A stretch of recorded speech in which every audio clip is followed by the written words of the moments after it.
tara at i-test natin yung turbidity ng tubig na dumaan sa carbon filter gamit itong HANA instrument na turbidity test kit.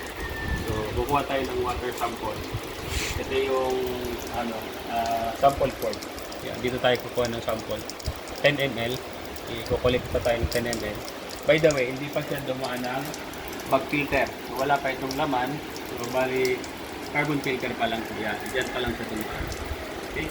So tara at collect na tayo. So ito yung 10 ml na bottle for sampling bottle. Gasa natin.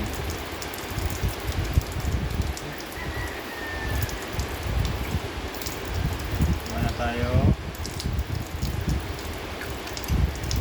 Seal natin. Tapos patuyuin. Gamitan natin itong dapat ay tuyo ito eh.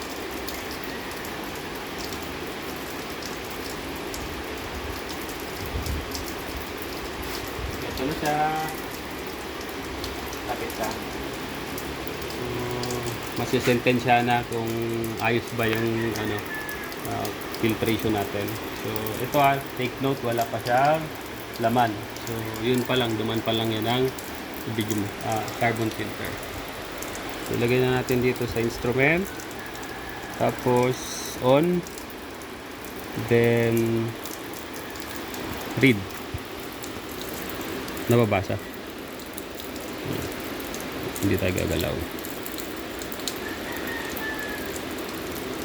So nire-read niya. Stop na.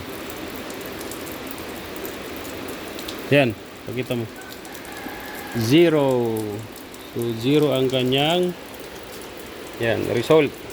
Dito tayo sa mas maliwanag. Ayun. Yan o, 0. So 0 siya. So maganda yung result.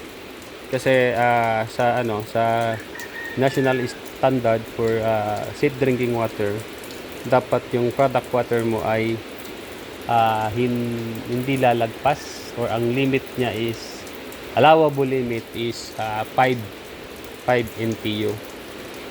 So eto 0. So, dumaan siya dyan sa filtration, no? Yeah. Okay, so successful.